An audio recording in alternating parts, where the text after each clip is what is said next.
E aí, pessoal, tudo bem com vocês? Ulisses aqui falando sobre os informativos do STJ em matéria de direito penal, constante no recurso especial 2059742 do Estado do Rio Grande do Sul, que nos deixa a seguinte decisão.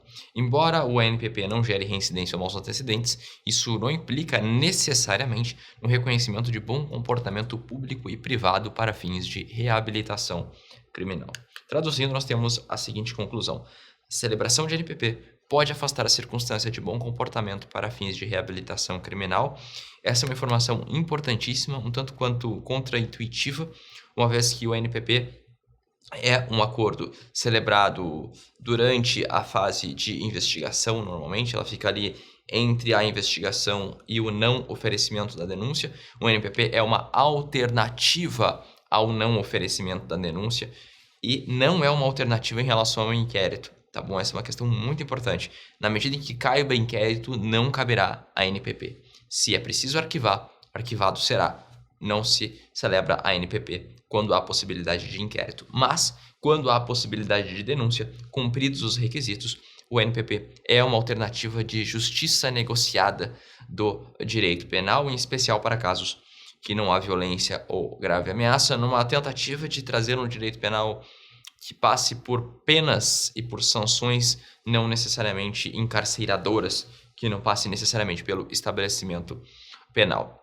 Portanto, como eu disse a vocês, é uma proposta, ela tem uma natureza bilateral, uma vez que o Ministério Público, e somente ele, poderá propor este acordo. Ele não é obrigado, tá? Mesmo cumpridos os requisitos do ANPP, segundo a legislação, ele não é obrigado. O Ministério Público apresenta se quiser.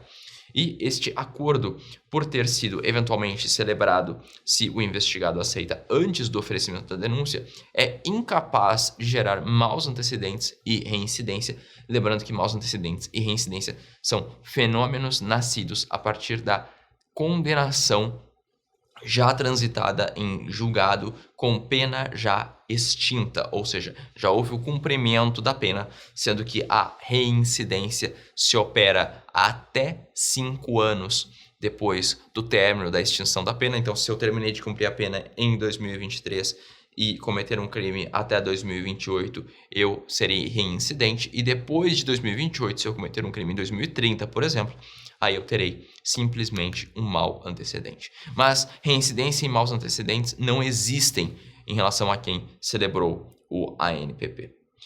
Mas quais são os requisitos para a celebração deste acordo? Todo mundo pode? Não, nem todo mundo pode. E existem vários requisitos que devem ser cumpridos, alguns de natureza positiva, outros de essência negativa.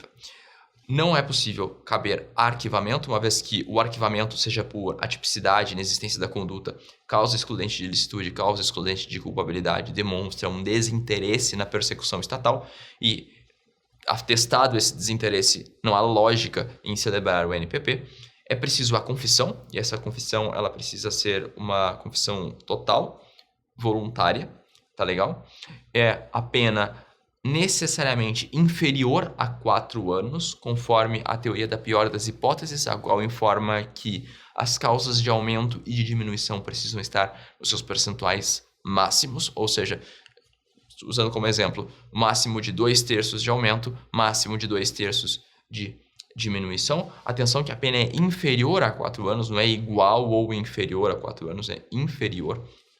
Quarto requisito, suficiência para prevenção e repressão, aqui um requisito de política criminal, reparar o dano ou comprovar a impossibilidade de fazê-lo, renunciar aos instrumentos e produtos do crime, prestar serviço à comunidade por 1 a 2/3 da pena em abstrato. Atenção que a pena em abstrato é aquela cominada no preceito secundário da norma penal incriminadora, que significa que homicídio, você pega crime, ali embaixo vai estar a pena, e aquela pena é utilizada como referencial, atentando que eventuais causas de aumento e diminuição deverão estar no máximo. A prestação pecuniária para entidade pública ou de interesse social, não ser reincidente ou criminoso habitual em crime não insignificante. Atenção, você não pode ser reincidente e você não pode ser criminoso habitual. Você só pode ser criminoso habitual se você for um criminoso habitual de crimes insignificantes. E aí será analisado, conforme o caso concreto, essa insignificância. não pode ser reincidente e não pode ser criminoso habitual. Poderá ser criminoso habitual se for um criminoso habitual de crimes que não tenham tanta importância assim. Também há um período depurador de 5 anos, o qual nos informa que não é possível acessar o NPP quem já o celebrou anteriormente ou quem se valeu também nesse quinquênio de transação penal ou suspensão condicional do processo. E, por fim, o crime não pode ser praticado com violência ou grave ameaça, uma vez que o remédio padrão para essas pessoas é o encarceramento.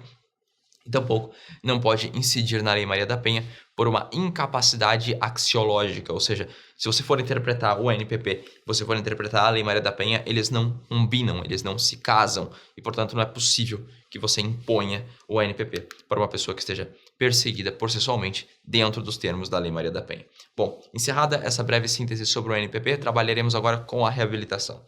Reabilitação é um instituto de política criminal que afasta do banco de dados as eventuais informações comprometedoras de uma pessoa que sofreu condenação. Ela é requerida, esse incidente, por assim dizer, de reabilitação após 2 anos a extinção da pena, mas exige 3 requisitos: domicílio no Brasil, bom comportamento e ressarcimento do dano ou impossibilidade de fazê-lo. Atenção que, enquanto o ANPP é um fenômeno que dispensa o processo penal, a reabilitação só ocorre depois que já foi extinta a pena, ou seja, já passou a audiência de instrução e julgamento, já houve condenação, já houve cumprimento da pena, já houve extinção da pena, e 2 anos após essa extinção é que nós poderemos apresentar um pedido de reabilitação. E é justamente nesse segundo requisito que eu citei para vocês, isto é, o bom comportamento público e privado, que repousa a discussão do caso concreto. Uma vez que é possível você dizer que a celebração de ANPP põe em xeque, põe em dúvida e eventualmente afasta o direito ao bom comportamento? Sim, é possível. Isso porque, embora o ANPP não tenha a capacidade de gerar reincidência e maus antecedentes, uma vez que não houve processo a partir dele, ele é um atestado de que a pessoa, em algum momento, precisou celebrar um negócio processual de natureza penal em razão de uma eventual prática de crime.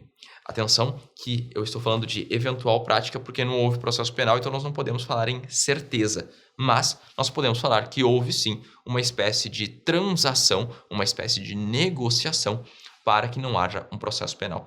E isso pode pôr em xeque o bom comportamento da pessoa e, eventualmente, pode sim levar à perda do direito de reabilitação naquele momento. É claro que nós não podemos ser assertivos. O NPP pode afastar a reabilitação. Não estou dizendo que afastará sempre, que deve afastar. Ele pode afastar, justamente por não cumprir este segundo requisito.